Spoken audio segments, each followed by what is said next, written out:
เอาสบายดีน้องเขยทอง โดยสวัสดี พี่น้องไอ้เนาะเตรียมพับเครื่องพับของทางนี้เนาะเบิ่งได้ไปบ้านหมู่ก็ได้เนาะตั้งใจเอาพี่น้องไอ้เนาะอย่าดื้ออย่ามึนได้ล่ะเนาะบ้านเขาแล้วก็คือบ้านกะว่าจักมื้อจะกลับมา ประมาณเกือบหอดเช้า 20มื้อประมาณ20ปลายเนาะอยากดุนกะประมาณ24 25มื้อเนาะ โดย เอาพี่น้องถ้าว่าบ่มีงานต่อเติมก็คือสิบ่ฮอดดอก สบายดี สบายดีทั้งพ่อมาปุ๊บเป็นเงินเท่าไรเนาะเงินค่าเดินทางใส่น้ำมันในอยู่ในกินสวัสดีพี่น้องเนาะโอเควันนี้ได้เนาะเดินทางปลอดภัยเบิดทุกคนเดี๋ยวหลังขอตัวจบคลิปก่อนพี่น้องเนาะจังไดก็อยู่ดีมีแฮงเบิดทุกคนเอาสบายดีเบิดทุกคนเนาะบายบายพี่น้องคือสิบ่ได้พ้อกันโดนเติบบัดนี้เนาะโอเคมันมานเด้อไปเฮ็ดงานน่ะโดย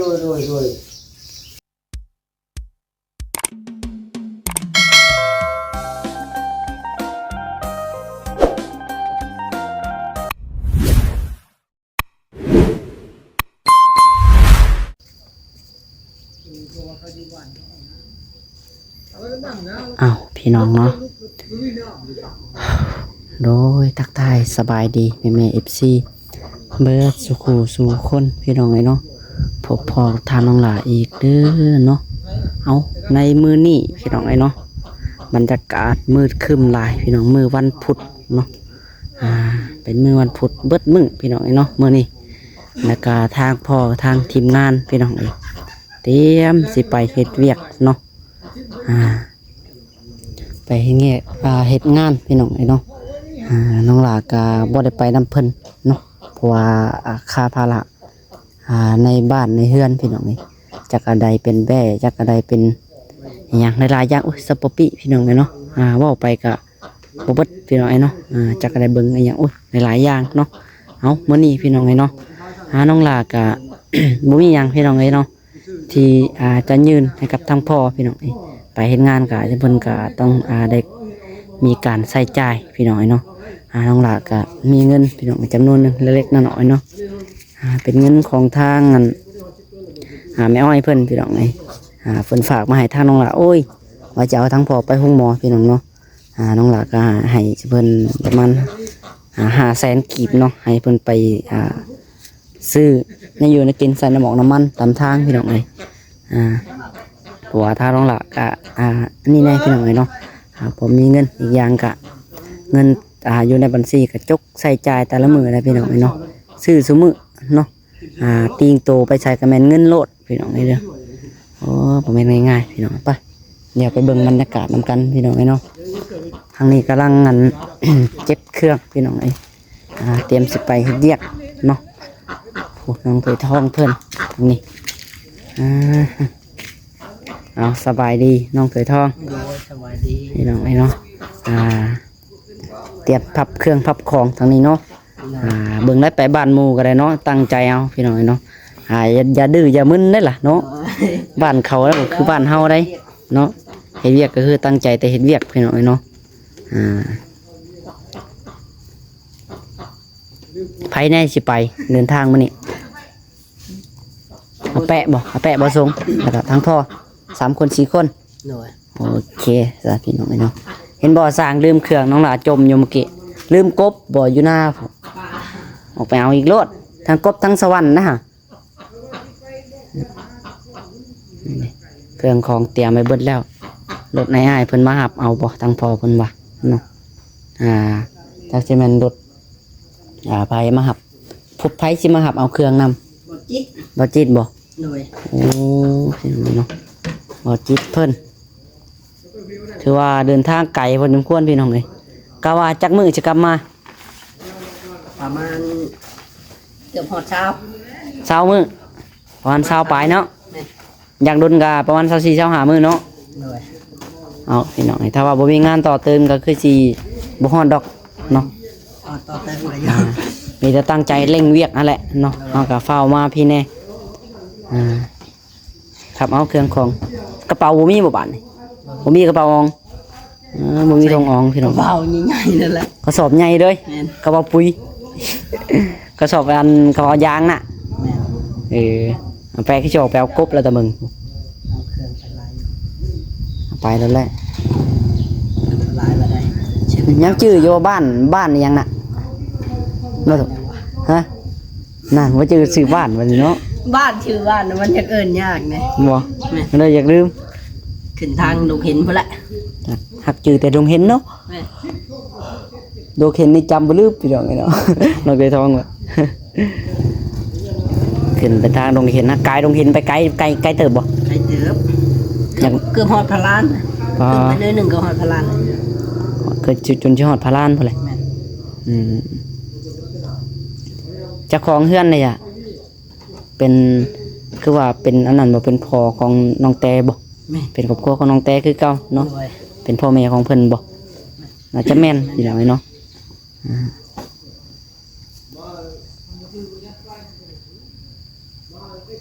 เตรียมปรับเครื่องนี่แหละพี่น้องเฮือนน้องสวยทองก็ยังอัน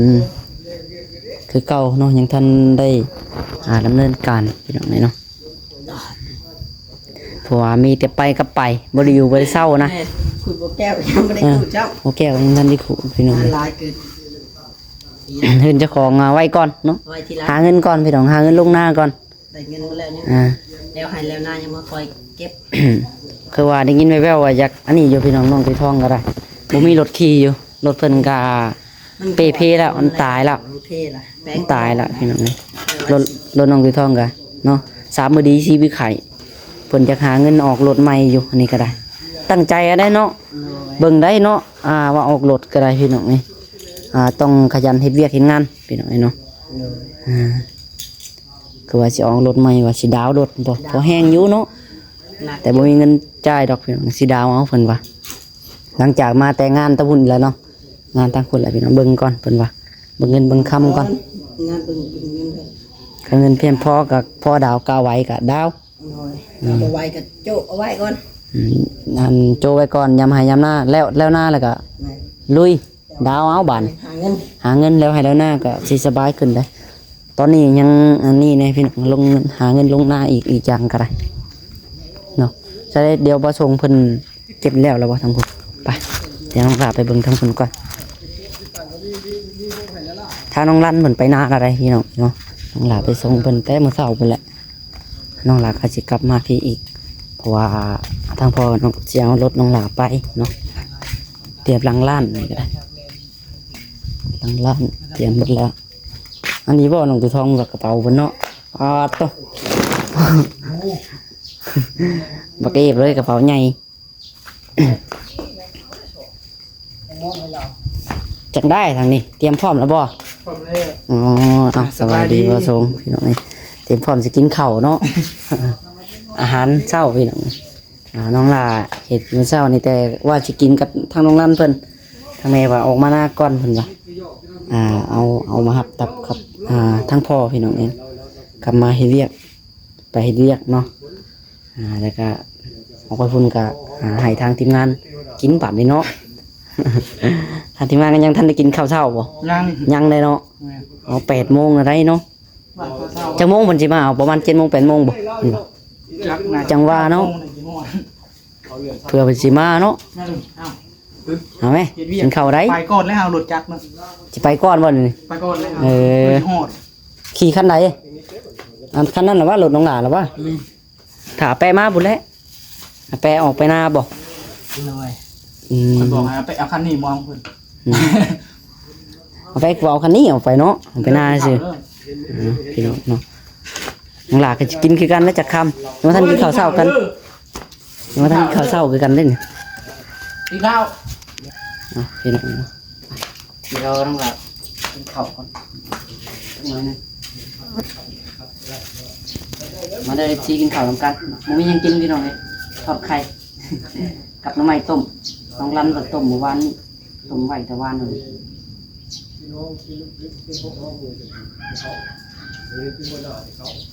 จืดอยู่บ่น้ำมันพระบ้านเลย ยังพอจะเป็นอินเนาะ ต้มว่าจะใส่น้ำทั้งต้ม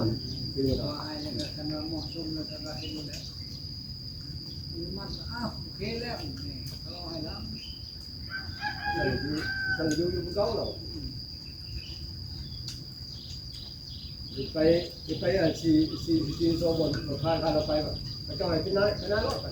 เขาดูใบไก่เราบนขับได้แล้วบางคนมันขับได้เลยเราจะมูใส่รถไปแล้วโน่นนะเดี๋ยวไม่ขับได้เดี๋ยวมีกูขึ้นแรงมาได้บนขึ้นแล้วว่าเขาเป็นคน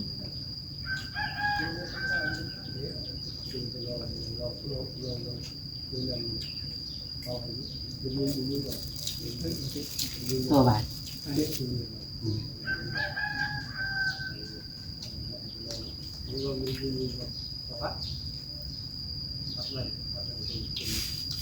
ตัวกาแฟเอาเด้ ไม่ได้จอมมาก ไอ้พวกเขาเองเขายังโดนเราอยู่ว่าวิจักนั่นเองว่าหันมันค่อยลงแหละเราเองแล้วมันพูดเขาก็เอาอย่างนี้เขาบอกคนนะไอ้ที่เปล่าแล้วมีทอยแดงนี่เขาบุญห้ามดีกันนะนี่เขาพกเป้าเนาะเขาเรื่องพ่อจ้ะคนนี้เขาก็เอาไม่ได้ทีเราที่แรกนี่เราก็ บ่หัก เขาลุงมีแล้วก็ ไม่เป็นต่อเลย ติดคนละ เอาบ่ การทางมันเป็นลายเลยเดี๋ยวมันจะแดงดูปากแล้วบ้ามันแล้วได้ตัวนี้เขาก็ต้องดีใจชอบคือบางทีนะ ไอ้หมาอย่างนี้ไอ้หมาตัวนี้ชักเสีย อ๋อเขาเบิ่งเด้แต่บ่เต้น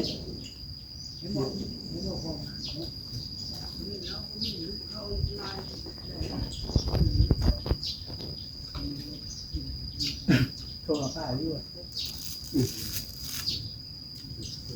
พอแล้ว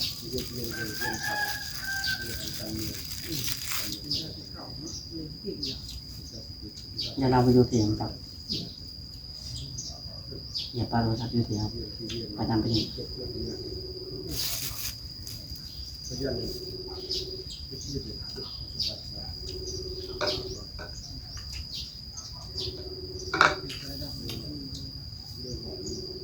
ไปทำสิ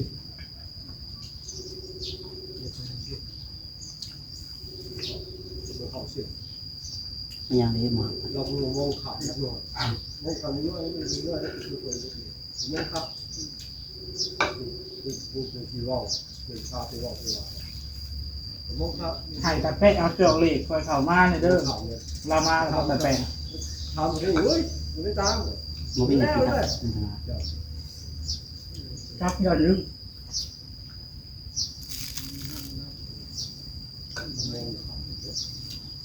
ไปได้แล้วป่ะ มีแห้งไปเท่าไหร่ ยังแล้วบ่ จะตามเรื่องคนจะตามว่าเขาถามพี่ได้เงินนักเลยเขาบอกใครก็เป็นนั่นมันมวยใครเรียนงานอยู่ที่ได้เดี๋ยวจะบัดเราละมั้งเราเลยได้เป็นหัวหน้าสมัครเป็นหัวหน้าพอได้ บัดพี่น้องเนาะน้องหลาก็อยากเข้าแห้งถึงแล้วน้องก็กินข้าวเช้า โคหมูโคตรเขาบอกเขาบอกนั่นเขาบอกมวยคนใหม่ว่าที่เขาไปเยอะเอาสีปั่นได้หมดสีเขาว่าย่ำหมดละปั่นสีเขาว่าเลยเดี๋ยวก็ถ่ายเนี่ยสีนี่ปั่นกันได้เดี๋ยวสิบรอดเพราะว่าคำสำนักยังโอ้โหเฮงแล้วเขาเป็นเรื่องสีแล้วดึงขึ้นไปในบ้านนี้เด็กแล้วเดินมาสถานกุฏิเขาบอกนะที่เยี่ยมคนฉันยึดน้องเป็นนายเป็นห้าเจ้าคนเขาวนกันแล้วเป็นนายพวกนั้นแต่ฉันมีเงี้ยแบบนี้มาหันเด้อคุณให้เราปกครองทีมโน่โค้งไปเลยโน่สำมาสำล้านเราบอกเราบอกอันนี้แหละคุณเราแต่แล้วเขาชื่อไปไล่คนเขาบอกแล้วเรา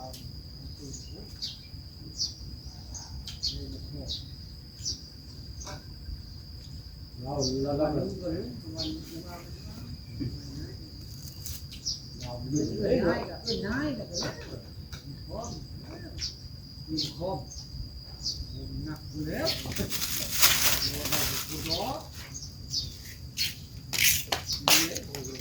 อิ่มพี่น้องไงเนาะ ใช่ไปออกเนาะใช่เราเอาไปดีมาก คนนะทงยังบ่แห้ง เป็นจังได โอ้ยน้ำมันยังบ่จะมี เนาะจำแล้วเลยดิ มันแล้วยาเนี่ยอันนี้คือโน้น ตกบ่ได้เบิดตกบ่ได้เบิดเนาะฝนมันบ่จักตกนะตกค่อยๆนะ เขาต้องพอมีเขาที่ เอา สี่แล้ว อีกแล้วเนาะเดี๋ยวน้องหลาก็ฟ้าออกไปนะเดี๋ยวเอาจับทั้งพ่อก่อน นี่นั่นเลิก สบายดี สบายดีนะพ่อมาปุ๊บเป็นเงินเท่าไรเนาะเงินค่าเดินทางใส่น้ำหมอกน้ำมันในอยู่ในกิน บ่ได้กินน้ำกินไหน หาเงินก็ได้อยู่มัดซื้อปุ๋ยซื้อแล้วก็รถไถนา ปุ๋ยแล้วก็มื้อนั้นก็ตีนรถแตกพี่น้องเอ้ยแตกเบิด2ตีนเบิดไปล้านปลายๆพุ่นละมื้อนั้นก็ได้เนาะที่ว่าเฮ็ดงานอยู่บ้านน้องแตกอะพอดีป้อมจะตีนรถกับปุ๋ยเนาะ ปุ๋ย พอได้แต่ปุ๋ยกับตีนรถพี่น้องคือว่าน้องตีทองก็คือว่าอยาก บ่ อั พ น อ นี้อ แล้ ยู่ ว ฮะ กันกินกันจ่ายกันจะได้เอาน้ำบ่เวียงอีก อันนี้ให้อาหารแสนพี่น้อง ไปกันประกันรถทางเพราะว่าสิ น้องตีทองเอาไปละ50เมื่อกี้ เดี๋ยวว่าสิให้น้องทองเอารถจักรไปกับสูง เอาไปจากคันหนึงเนาะ ไปคันหนึงพอได้เล่นซื้อเครื่องยันนั้นเวลาบีกบบีแตกทำนี่แตก ไปซื้อในอยู่จักในอยู่ในกินได้ครบหมดละ แม่นมันอยู่ใน หาเชียร์ใส่เพิ่นตลอดก็บ่ได้พี่น้องต้องขึ้นรถเฮาไปน้ำ บ่เวียงเลี้ยงก็มีเขาเวียง มันก็เนาะบางมื้อเพิ่นมาเพิ่นบ่มาได้จ้ะมันไกลแน่ ไก่ เฮาก็ต้องได้ซื้อน้ำ ก็ต้องปาเงินไว้ให้แหละเลี้ยงคือเลี้ยงก็เคลียร์กัน โดยเว้ากันไหม เอากันไหม เพราะว่าเพิ่นว่าบ่เลี้ยงเขาบ่เลี้ยงน้ำก็งอละคมราคาไหม หน่อย อันนี้เขาเฮาก็เอาราคาเฉพาะเพิ่นเลี้ยงได้จ้ะ แม่น เขาว่าเอาราคาเต็มเขาอยู่น้ำสร้างน้ำอยู่น้ำสร้างราคาก็คือสิเพิ่มขึ้นแน่แล้วเนาะ แม่น ก็จะเอาสำนั้นมันก็บ่ได้พี่น้องมันก็สิ ดีไปเห็นงานกินข้าวแล้ว พอดีไปเฮ็ดงานกินข้าวกินน้ำเบิดแหละ แม่น ในอยู่ในกินทางก็ต้องได้ใช้จ่ายชั่วมือเด้เนาะเอามีแต่ว่าเนาะพี่น้องเนาะถ้าบ่จิตบ่สิมาหับบ่พอ คิดก็บ่เวียง เพิ่นสิมาอยู่บ่เนาะมื้อนี้จังว่าเนาะ มาอยู่โทรใส่กันละ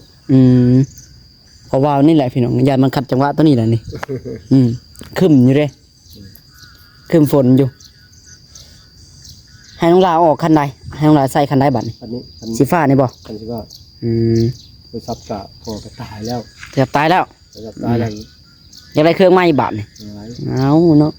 หาเงินเอามาโลดคันว่านั้นน่ะส่วนน้องจองไปซื้อมาโลด วันนี้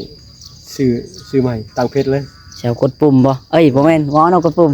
สัมผัสบ่ เอาสัมผัส ก็ได้ว่าอยากได้กดปุ่มคือเก่าบ่ยากไอ้ทองนั้นไอ้ทองบ่ยากก็จะได้กดปุ่มคือเก่าเนาะอาจจักหน่วย เดี๋ยวสัมผัสลิ้นเพชร จะผ่านหน้าจอให้น้องคือทองสอนให้ซะ ให้น้องตัวทองน้องตัวทองสอนให้แล้วก็พอได้หยอกหลานเอาน้องธันวาเปิดมากันเลยเอาให้น้องธันวาลิ้น เป็นนั่นงานนั่นหลังใหญ่ปานใดกันบ่ จากผู้ใหญ่เงินเป็น4 คูณ 4 คูณ 8 8 เนาะ เมตร เป็นเฮือนของงานพ่อของนกแต่บ่ พ่อของน้องเตพ่อเฒ่าของพ่อเฒ่าของพ่อน้องเต พ่อเฒ่าของพ่อน้องแต่ แม่ เป็นเฮือนนั่นเสาปูนเนาะแต่บ่ได้ก่อเพิ่นใส่ บริโภค อันนี้ สมัยชรา มันสลาเพิ่นยิงมาได้มันใส่น็อตเนาะ วางไม้แล้วก็ใส่เลาะริมเสาก็ยิงไม้ใส่แล้วก็ยิงไม่มอบใส่ มันต้องมีไม้นำแน่เนาะ มีไม้เส้นไม้สีเป็ด 2ชั้นบ่หรือชั้นเดียว สั้นเดียว ชั้นเดียวคิดว่า2ชั้น เรี เด้ ยกก็สิเล็งเฮ็ดโครงหลังคา ทางโค้งเราขอโครงหลังคาเฮ็ดอีหยังแน่มีบ่ห้องน้ำ นี่ มีทางห้องน้ำเนาะ น้ำครัวข้างใน ทางพ่อเอาน้ำเพิ่นเท่าไหร่ค่าสูงค่าสาม 30,000 30,00030,000พี่น้อยเนาะเฮือนก็ประมาณ6บ่พอ 4 คูณ 8 4คูณ8 4 คูณ 8นั่นแต่มันแอมมัน6คูณ4 ถือว่ายาวเติบเนาะเฮือนหลังนั้นเนาะน้อยอักยาวเนาะ สำเนียงก็เอ็นพาเพื่อนน้องเต้มึงหนึ่งเนี่ย สำคัญเนาะ ผมว่าเพื่อนน้องเต้เป็นหาคนหาเลย เนาะพี่น้องเนาะอาหารมาบาดนี่ มา แล้วอิงตามทีมงานเนาะน้องหลานแล้วอิ่มแล้ว ซื้อแล้วเมื่อกี้ นี่จะเก็บเงินไว้อะไรแบบนี้นะไปใช้จ่ายเยอะพุ่นไฟมีเงินก็ซื้อรถเนาะสิซอยเพิ่น ดีใจกันเด้อ ไฟอยากก็ซื้อกินนั่นแหละนอนเดินนำทาง มีคนเอาขอบคุณ อิงตามเนาะ หลายเลยเอาไปใกล้ น้องดาวบ่เอาน้องดาวสิซื้อมีไปฝากของรันเพิ่น น้องรันก็อยากกินข้าวอยู่ เอาอีกไม่ถุงหนึ่งเอาไปฝนหนึ่งถุงหนึ่ง ข้าวปุ้นเด้เอาแป้เด้ ปั้นเข่าเด้ เอาแป้เด้ หรือเอาข้าวพัดเนาะ ได้เสียตัวเรา เอาข้าวพัดเนาะ ข้าวผัดข้าวปุ้นให้แป้ถุงหนึง เงินนี่มาจ่าย เอาเด้ เนี่ย นั่นตัวน้องลาให้มันกินด้วย ปั้นปั้นข้าวเศร้าเพราะว่า เอาแล้วซะ บ่มี แม่นได้เอาแป้งท่านได้กินข้าวจักแป้กันไปเฮ็ดเวียกน่ะจักท่านลงเห็นไกล ทองโอเค ติดโตตัวนี้เพื่อน้ำมันรถแล้วก็รถตีนชอด ส่งเพื่อไว้ก่อนด้วยนะขันเงินบ่พอนักกะโทรมาหาน้องละเอาเป็นหันเป็นนี่เด้อจะเป็นได้อะโทรมาหาน้องละแล้วถ้าว่าทางร้านเพิ่นมีคิวอาร์ก็ถ่ายมาแล้วก็ได้โซนส่งให้ ใส่ลีนเลยนะ ดินรถ ปีลีนรถเลยนะ ให้เพิ่นโอนส่งกันนำมาก็ได้จ้ะ ส่งคิวกดเนาะ ส่งคิวอาร์มาเด้อ ส่งคือเปลี่ยนหันดึกมอเตอร์หันเก่า เปลี่ยนลีนแล้วก็ให้เพิ่นหยอดลีนใส่โซเลยโซรถกระยานน่ะมันยานมันเข่งโพดมันบ่มีลีนมันกรอบโพดเลยโซรถมันดังกรอบนะ ตาชาพี่น้องโอเคบัดนี้เดี๋ยวน้องหลายจะขอโตวก็น่าจะเอาไปหน้าก่อนพี่น้องเอ้ยเพื่อนนี่มันนั่นชิมเจ้าหลอกเด้อพอ ลูกเจ๊เด้ เดี๋ยวเจ้าแต่กระแจแล้วมันเพื่อนเจ้าหลอกบีบรถมันรีบมันหลอกได้อยู่มันบีบเขาได้อยู่ต้องได้หลอกเพื่อนข้างในได้พี่น้องเอ้ยน้องหลาเดี๋ยวน้องหลาขอตัวไปอันนี้ก่อนเสร็จนะทุก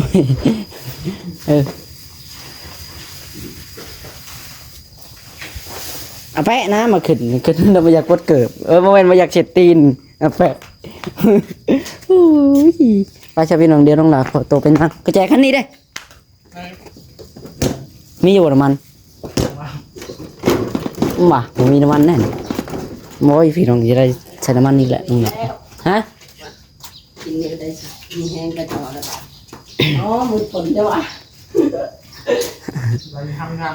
อย่าลืมใส่ลิ้นรถเด้อใส่บนอื่นบ่ต้องใส่ครับใส่ในห้านนั้นดึกมอเตอร์อะไรเห็นที่ใส่ก็ได้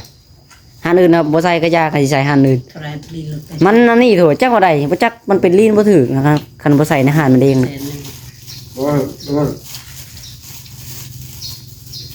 ให้เราคนไหน